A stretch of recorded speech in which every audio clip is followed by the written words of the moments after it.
We've just been through Easter.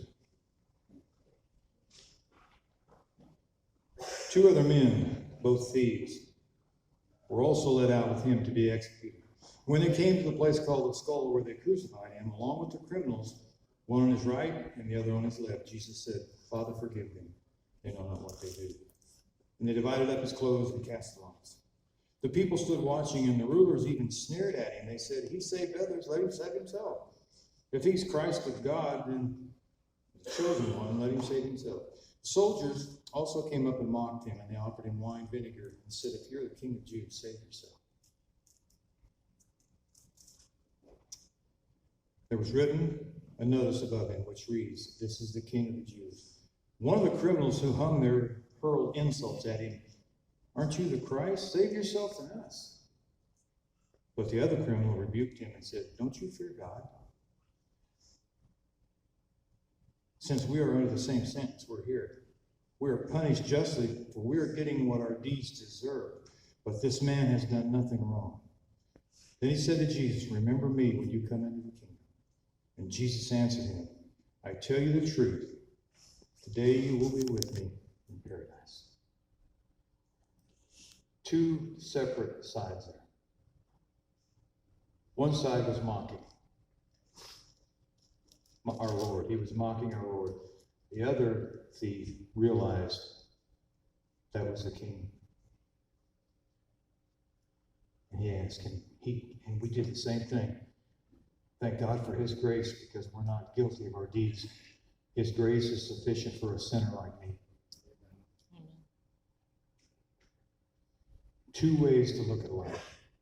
And that's what I got from this during the Easter season was, how do I handle things?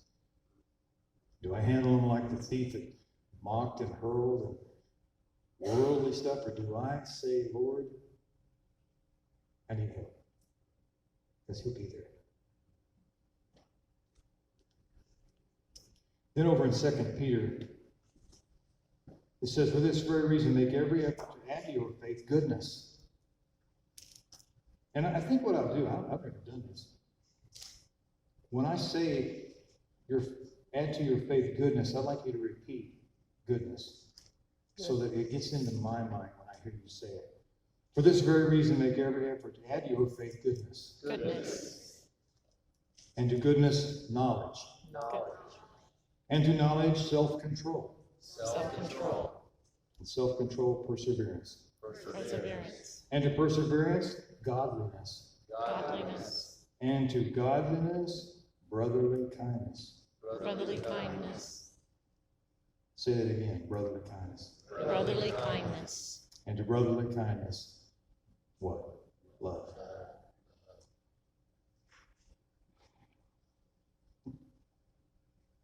I remember one day, I was in high school. I think I was a freshman in high school. And an implement had just been designed. It was called a Sidewinder. They were a glorified rototill. And it came in 20-foot sections and 30-foot wide. So we used that to prepare the corn seed bed. And my job was to stay ahead of my dad and my uncle who were planting corn, and I was supposed to work that stuff. How many of you have been to far western Kansas? You don't count, you lived there. Quite a few. How many went back? That's normal ratio right there. It's not enough to go back there for. We were actually the flattest county in the state of Kansas, and you were in Johnson. So flat you could watch your dog run off for 3 days. It's true, isn't it? It's not a joke. It's really true. Well, it's interesting how God moves in your life when you let him. How many times have I driven by somebody broken down the road?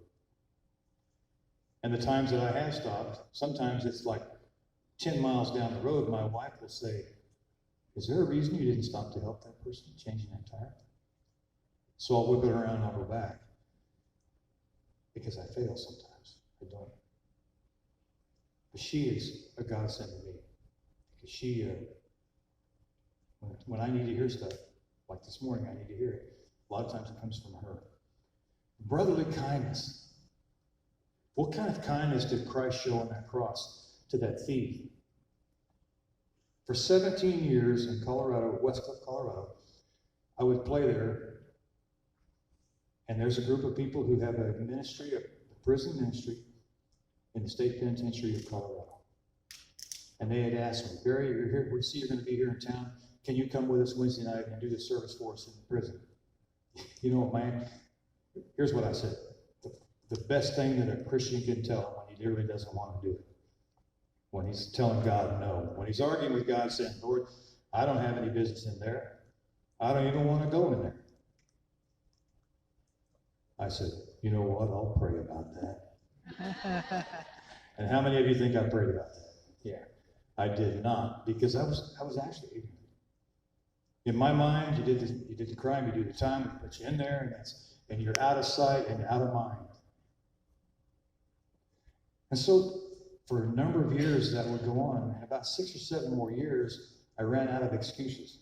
So I had to resort to the best Christian answer again, the second best. I said, you know what, guys? I'm just not being led to do that. That's sad. So they came around the back door. The penitentiary hired me to do a Christmas concert for all the staff. And I met all the wardens and all the head guys. There was this one Lieutenant Narva. She's about 6'3", maybe 6'4". She's an African-American lady. She's been instrumental in getting us into that. We've probably done 15 plus services in that system. And she's one of the main cogs. And I remember the night that I met her, I said, Barry, this is Lieutenant Narva. So I stuck my hand out and I looked up and I said, Narva, it's nice to meet you. Boy, she threw those shoulders back. She said, it's Lieutenant to you. I said, yes, ma'am. Lieutenant. But she's a sweetheart. So they talked me into going. And that's turned into a life-changing thing. First time we went in there, we'll both never forget, the big sliding doors and all the razor wire and security, and you're in the middle of that prison in a world you don't even know anything about. And it's eye-opening. There's a move of Jesus in those prisons because there are people who care enough to go in there and share the love of Christ with those guys. So there was 150 some inmates they brought in for the service, and there were some bad boys in there. And you're not supposed to hug. That's not allowed. You can shake your hand, but it's not allowed to hug. Well, guess what? Every one of those guys, and Victoria will tell you, every one of those guys that came in that door walked right over and gave us a big old hug, and there was no guards. Guards left. Just a team and 150 inmates. And my life was changed. They sang 2 worship songs before I did my thing. I was weeping. I never heard such beautiful music because it's coming from their heart. Some of those guys have become friends.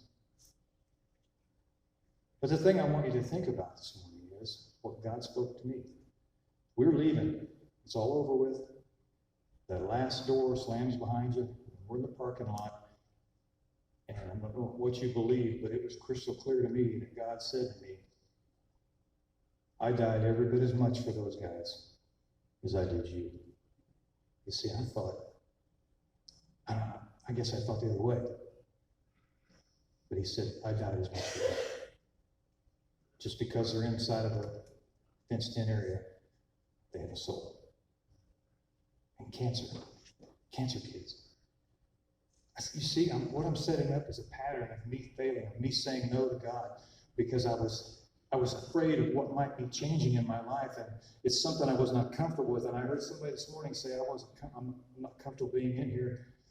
That's what God wants to put us in that uncomfortable spot where I have to lean on Him. We have to lean on everywhere we go on Christ. That's where our strength comes from. We had a guy hit it big in Colorado in the oil business, came down with cancer, and he's cancer-free now. I think he's in his middle 70s. He built a place for cancer kids to come. A huge lodge in Guthrie, Colorado, 3 stories. He has week-long camps, boys, girls. They learn how to handle cattle. They learn how to ride horses, they have a cattle drive, they shoot guns, they camp out, they do all kinds of cool stuff. He said, Barry, it'd be really nice if you could do a little campfire concert for some of these camps. Guess what I did? Guess what I told him? You pray on it. And his answer was, well, it's okay. If God leads you that way, I'd love to have you come. So we said yes. And a lot of this is because Victoria will go, why aren't you telling? Why aren't you? Get in there and tell him, Yeah, exactly. Yeah, I won't bring those up right now.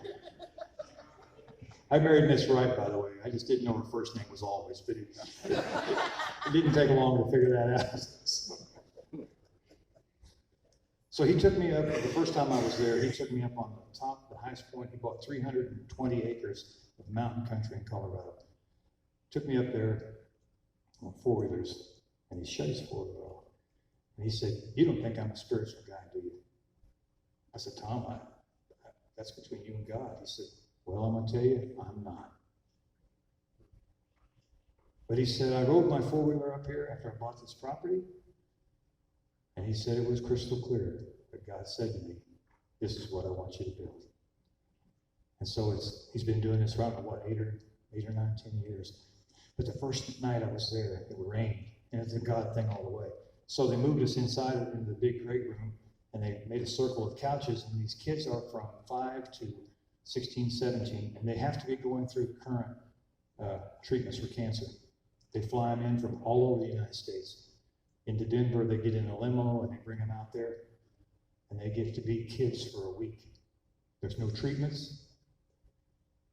And the first night I was there, I'm thinking, what a ministry. What a ministry these guys are doing.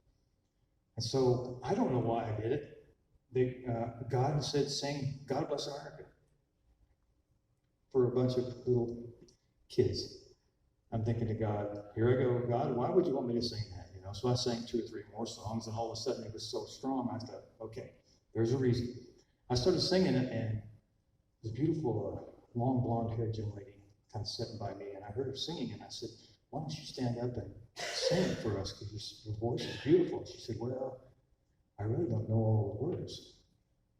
And a little young lady who had patches of hair clear across the room, under the arm of one of the counselors, stood up and said, I'll sing it. I said, well, come on over. And she stood beside me, and it's the most beautiful rendition of that song I've ever heard. Life-changing. I get to share with kids who, some of them are terminal. And I've had to learn that if I'm uncomfortable, I grow. When I get through it, I look back, I grow. But I want to tell you something. Brotherly kindness has been haunting me for the last few months. And Victoria hears this. When God says I do it, I have to say it. I have to tell the story. Because I want you to know that sometimes I don't want to be nice. We have bad days. My mom just turned 90. We had a birthday party for her yesterday up in Overland Park. And she's at a place called Sunrise Senior Living. And the staff there is mostly foreign people. And I have never in 2 years have ever seen them when they're not smiling and they're not happy to see you. I know they have bad days, but they're there because they love taking care of people. Brotherly kindness. You think that the thief on the left who was hurling insults, did he live to regret that? Or did he die to regret that? He died to regret it. This guy over here, there's a battle going on, and he chose the right side. That's the choice we have. Brotherly kindness is incredibly strong, and it can be something so minute, a word of encouragement, helping somebody do something. That's showing we're a light. We're a light on a hill. And Jesus should be coming from us. But he doesn't always come through me. Some of you may know Lee Quayle from Pratt. Any of you know Lee Quayle? They brought Lee Quayle out of Michigan to develop the first deer season in Kansas. He was a wildlife biologist. Became very good friends with Lee and his family, his daughter Lauren, her husband Wayne, and Lee's wife Jane. When he heard me somewhere and he brought me into Pratt for a concert, and I did Winfield, and I've done Winfield a number of times, and he was always there. If I was in Kansas, he was there, him and his wife. Huge, huge encourager, because I got to a point where I told God, I said, I'm not doing this anymore. I'm discouraged. I'm not going to do it anymore. Never say never, right? So I'm at Winfield on stage 3, and he's in about third row in a lawn chair. He'd been through cancer 4 years previous to that, and the cancer was in remission, but it really, him and his daughter Lauren were big hunters and fishermen, and it really, he couldn't hunt anymore. The treatments took it out of him. But he still loved the Lord. And that day, when I got done with my set, I unplugged to go set my guitar down, and he was standing at the stage, and he said, I would like to talk to you, Barry. I got something you need to hear. I said, well, let me go put my guitar away, and I'll come. He said, I don't want you to put your guitar away. I want you now. Give your guitar to somebody else. So I turned around and gave him one of the stage crew, and he took me over by a tree, and we sat under that tree. Now he's a, like my wife, if you don't want to know, don't ask. Because you're going to hear it.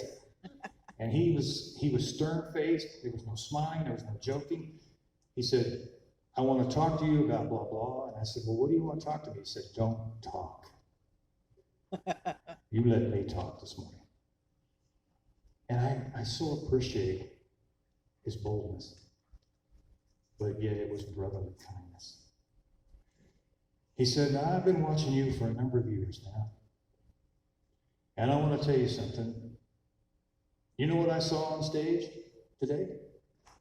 I said, no, Lee, shut up. Do not. I don't want you talking. You just nod your head. I'm doing the talking. And he was serious because he knew he had something from the Lord that I needed to hear. He said, I watched you on that stage today, and I'm going to tell you something, Barry.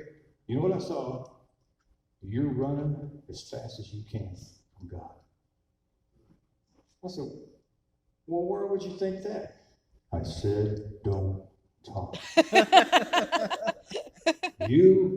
It was all over you. And it has been for the last few times I've seen you. You're running from God. He's asking you to do something. And that something was leave a fourth generation farming operation and go out in ministry full time for the Lord. He said, you need to get over whatever is bothering you. Because he said, well, I don't want to see that on stage anymore. God has a plan. And that's not it. A year ago, we became very close friends with him, by the way. A year ago, we get a call from his daughter, Lauren. Said, Dad's in the hospital, the cancer's back, and he's been unresponsive for a couple of days now. And we're taking him to a nursing home in Pratt. I just want to let you know, Barry, what was going on. I mean, Lauren and Wayne are dear friends, and Lee was just such a mentor to me. Anybody want to guess where I was driving? My wife was at her brother-in-law's in Denver. Anybody want to guess where I was driving when I got that phone call? Western Kansas. In Pratt. Headed for Denver. Because I stayed to do some date, and she went on to her brother's, and we had something in color. I don't even know what it was now. I drove right by the nursing home. I'm embarrassed, guys. But I have to do what God tells me to speak on. Brotherly kindness. It's so clear. Barry, stop and go in and see Lee. On the way, take a few minutes to go see Lee. Now, that's when the battle became, because I let the battle start. I let the enemy come in. And I started thinking in my mind the things that he was telling me to think in my mind about. He's unresponsive for 3 or 4 days now, Barry. You're going to waste your time. He's not even there. So why spend your time? You got to get to Denver, don't you know? But and this voice over here said, you need to stop and go in there. You want to guess what I did? You stopped. Drove on. Yeah, drove on. I get to Denver, walk in that brother-in-law's house. Victoria turns and looks at me. She goes, "What are you doing here? You said you were supposed to be there at the leak. What?" "Well, honey, he's been unresponsive for 3 or 4 days, and it just didn't make any sense to me." And she said, "Yeah, I don't know if your wives ever point that finger at you, that chest thing, You get in that car and you get back to Pratt, Kansas. Now I'm in Denver. That's 6, 7 hours. That's sometimes how I feel. So I was an hour out of Denver on the interstate, and the battle began. Barry, do you realize you're wasting gas? You're wasting your time? Because I told you before, he's not going to even know you're there. So why would you do that? Barry, keep driving. We go see Lee. You see, God appoints time, I believe it, that we can either go and be obedient or we can say no. And to me, that's mocking our Savior when I say no. That's mocking our Savior. So I'm an hour out. Anybody want to guess what I did? Turned around. Oh. I'm sorry, guys. I just can't believe that happened. But I know that God's grace is through all of this. But I need to be better at this brotherly kindness and this. When God says to go and do something, I need to go and do something.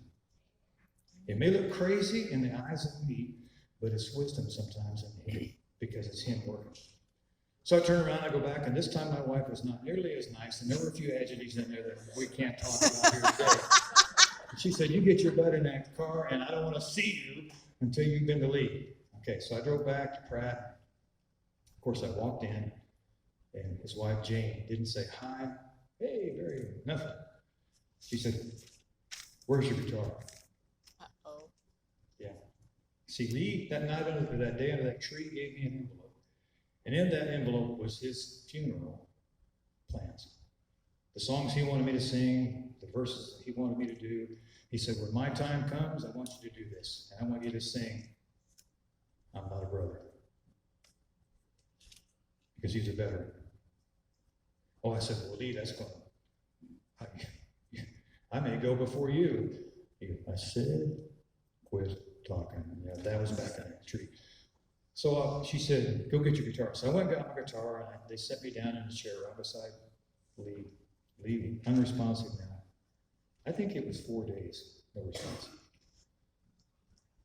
"Oh, look at that. How great thou art" was one of the songs he wanted to be sung. So I started singing that, "How great thou art." And all of a sudden, he opened his eyes, and he raised his hands. And it startled me. And I quit playing because it startled me. He looked at me and goes, "What'd you quit playing for?" I said, "I'm sorry, Lee." And I played that, and his hands were up here. He sat up in bed, and he began to joke around and talk with the family, sharp as a tack. And that went on for an hour and a half.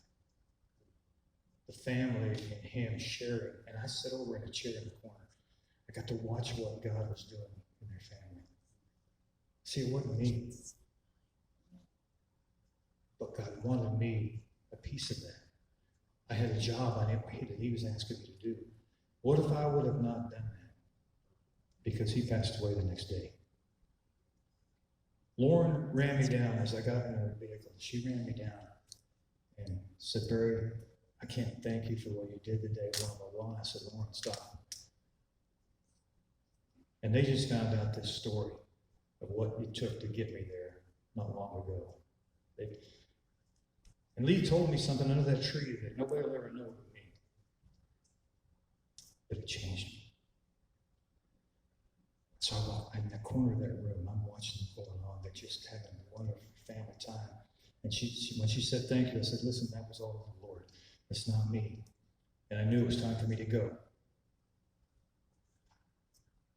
When God calls, we need to answer.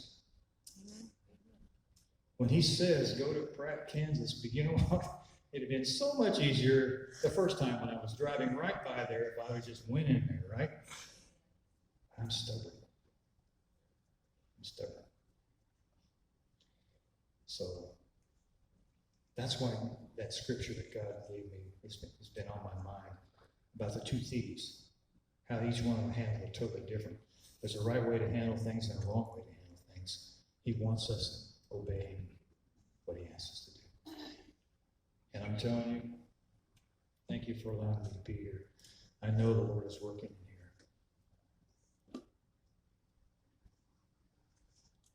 I'm doing something that Derek probably shouldn't do. 3 years ago, God told Victoria and I that he was taking us down a different trail. So in my mind, I'm thinking, oh, do different places and all that, and that's not what it was. What it was that everywhere, crystal clear, everywhere we go, it's ministry.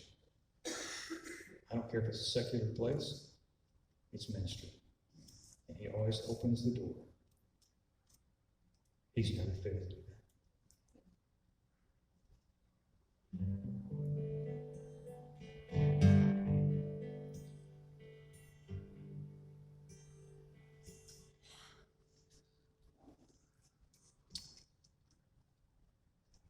He took me to Colorado, to an amphitheater up in the mountains. They take you on a train, and they had concerts. They had a Christian concert, and I was part of that concert.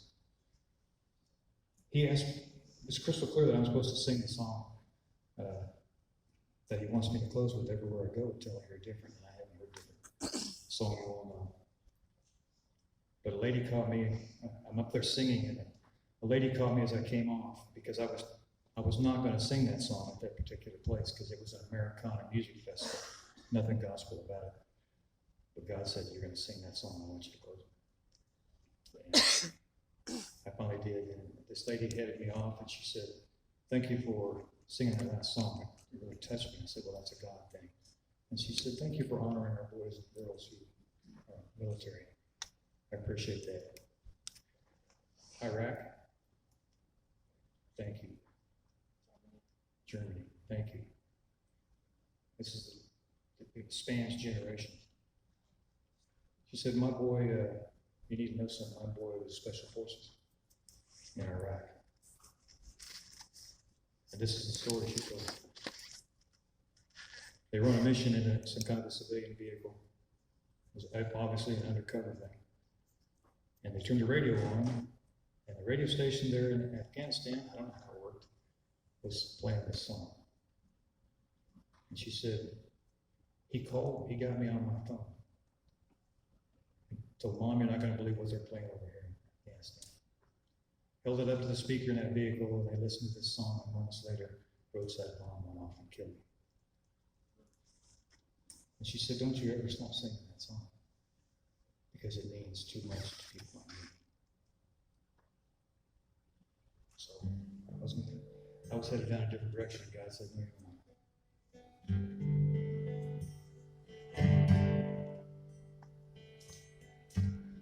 Oh, and guess what happened? The promoter of that event was from Chicago. And I thought he was far from being a Christian man. So I knew when I sang this song from the stage that I would probably be not asked to come back. He'd be upset. So as soon as that lady left, I looked up on the hill, coming down that mountain. Guess who was coming down the mountain at a high step? The promoter. So I braced myself, and he looked me in the eye, he stuck his hand out to shake my hand. He said, Barry, I just want to tell you, thank you for closing your set like you did. I've been praying all weekend somebody would do that.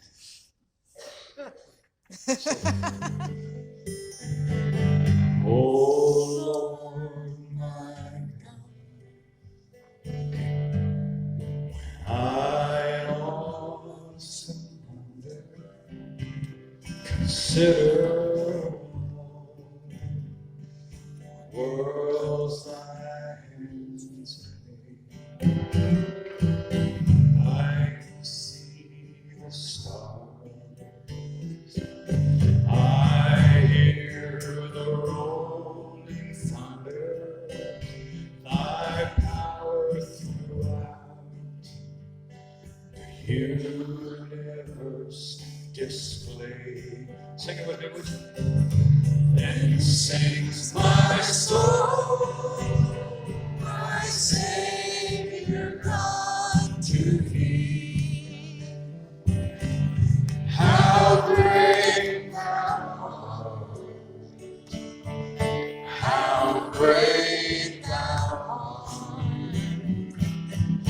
Then sings my soul, my Savior God, to thee. How great thou art, how great thou art. When I think that God his Son not sparing, he sent him to die, I scarce can take it. Oh, upon that cross, my burden gladly bearing, he bled and he died, just to take away my sin. Let him hear you, would you? Then sings my soul, my Savior God, to thee. How great thou art, how great thou art. Then sings my soul, my Savior God, to thee. How great thou art, how great thou art. When Christ shall come,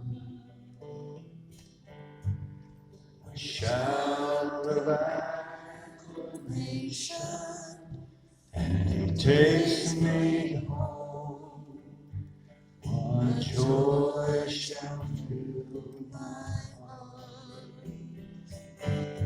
Then I shall bow in humble adoration,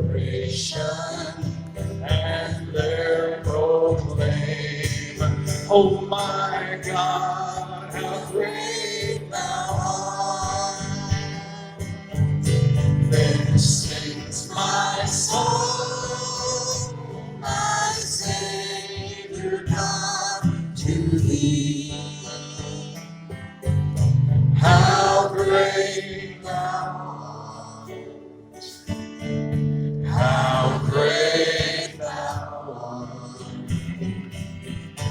Then sings my soul, my Savior God, to thee. How great thou art, how great thou art, how great thou art. How